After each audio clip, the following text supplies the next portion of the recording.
Hello, and welcome back to this course. Today, we're going to look at power series.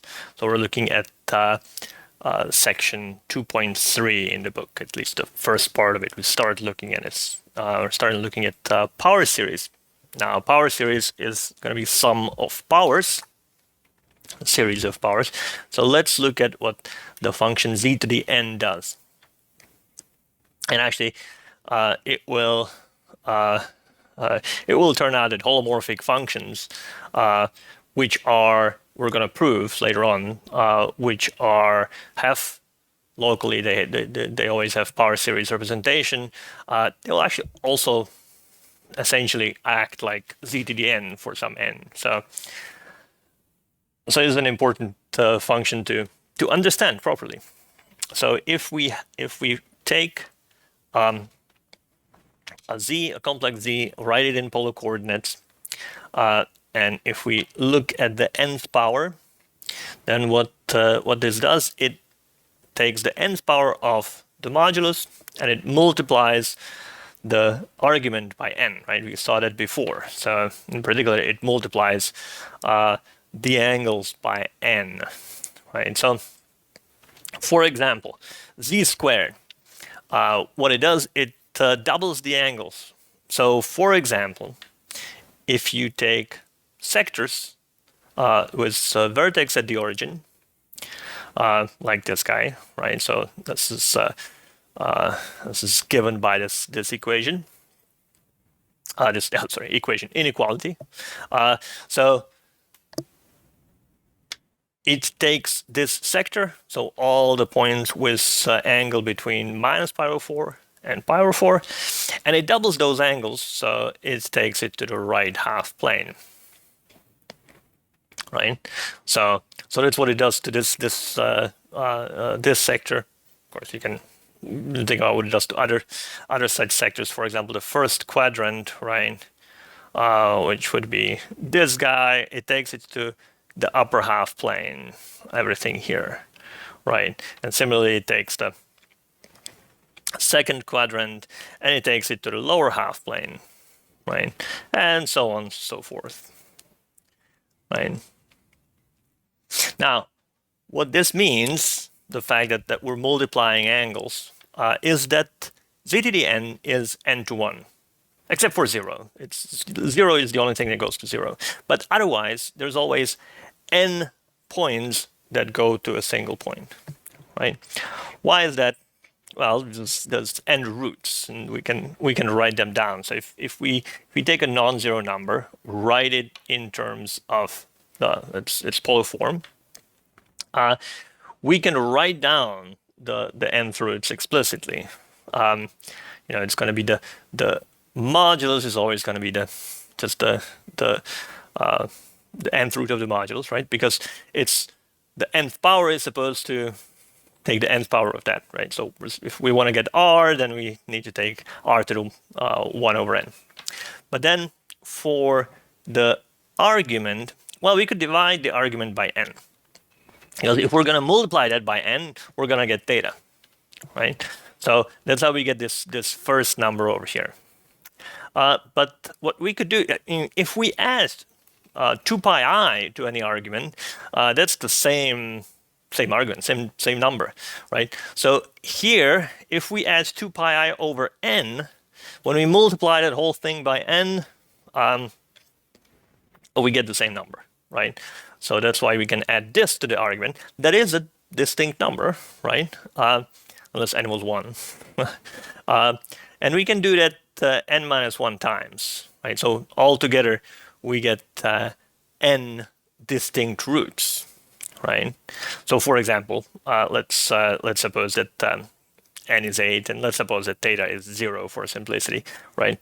So we get the 8th root of r, that's over here, and the 8th root of r, and then rotated by pi over 4, that's over here, then we rotate it by pi over 2, that's over here, and so on, right? So you get 8 of them. They're equally spaced out over a circle, right?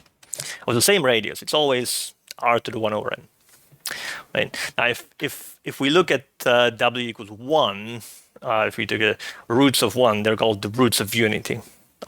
Just in case we ever mentioned that, or if you hear that, that's what that means.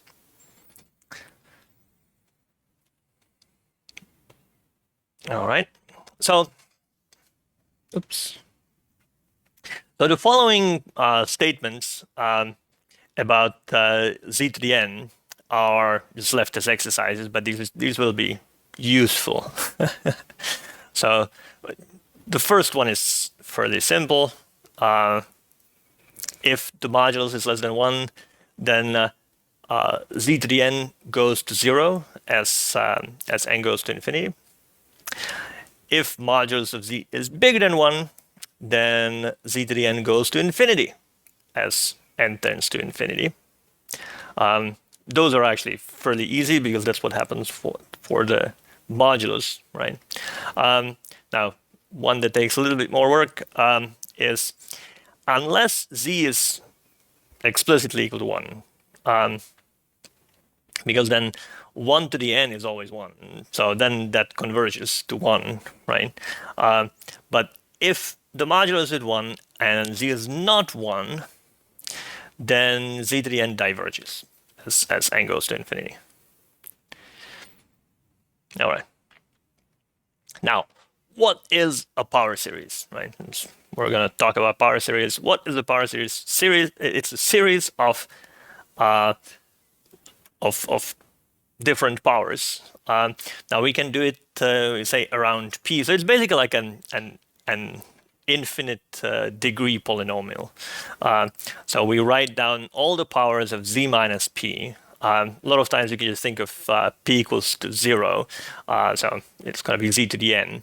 But in general, it can be expanded around any point, so around any p. And these cn's are just some complex numbers, right? So that's what a power series is, right? And surely you've seen this before. Now, when this converges, for all the z, when this converges, well, this defines a function of z, right?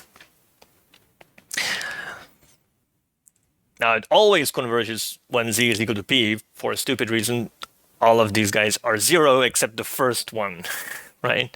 The n equals, right? The point is it starts at n equals 0, right? And the 0th power is just 1, right? So you always get c0, right? So we don't really, consider that convergence.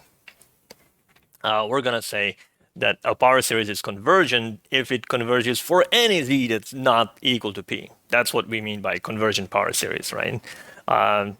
We don't think about that fake convergence at z equals p. All right. So next, and this is really in some sense, this is the only power series that we know how to sum. Everything else is kind of a fake. Either we give a name to a certain power series, or anyway, or something like that. But the only one that we really know how to sum, that we really have a nice formula for, is the geometric series. So what is the geometric series? It's this guy over here. It's just the sum of all the powers without any coefficients. All the coefficients are 1. And so for when z is in the unit disk, this converges to 1 over 1 minus z. Right?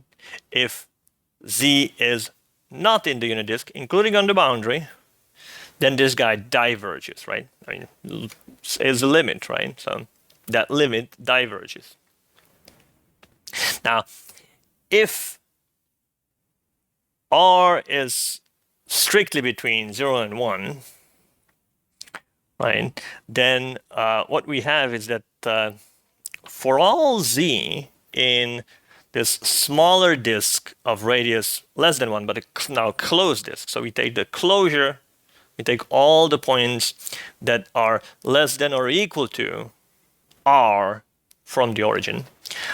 Then if we look at the partial sum of this series, minus 1 over z, then we have this really nice bound for it, right? So in terms of R, right? So we know how close it is to its limit in terms of R and M, right? In particular, we'll talk about this a little bit more later on. It converges uniformly, right? Because this at least on this smaller disk, right? Because this right hand side in this estimate does not depend on z, right? So it's independent of z, right? So we know how fast it goes independent of z, meaning uniformly, right? Well, as long as z is in this smaller disk, right?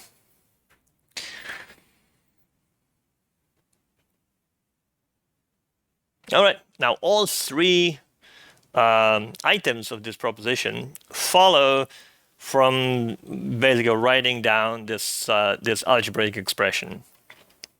You can write it in two different ways. You can either have the 1 over z over here, or just multiply both sides by 1 over z, and that's actually the proof. Right? It's an immediate algebraic expression, right? And this is the partial sum of the geometric series, right? So I guess it's this is left as an exercise that you can prove all of these from this expression, right? And again, it's just the proof is just expanding it. So it's an easy to prove proposition. All right.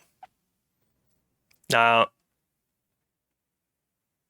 a power series converges absolutely, right, if the power series where we take the modulus of every term converges. So if this power series converges, or if this series converges, which has the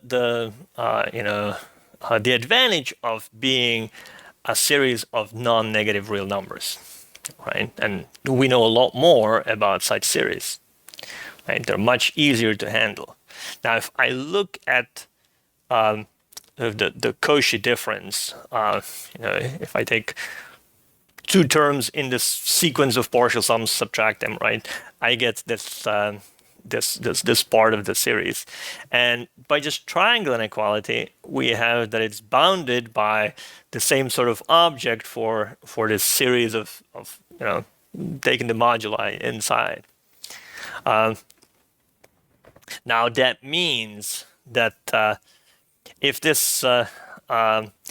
series, and therefore the sequence of partial sums, is Cauchy, if it converges, right, then the sequence of partial sums over here is Cauchy, right? Because this guy can be made arbitrarily small, therefore this guy can be made arbitrarily small, right? So that means that an absolutely convergent series converges, right? It's, I mean, when you say, when you make a definition, say converges absolutely, right? It's just a name, right? It doesn't mean it converges. You can't prove something by naming it that, right? So you have to prove it, right? So converges absolutely does mean that it converges, right? That's what we proved, right? So a series that converges absolutely is convergent. All right. So we're gonna look at more power series next time. All right. So see you next time.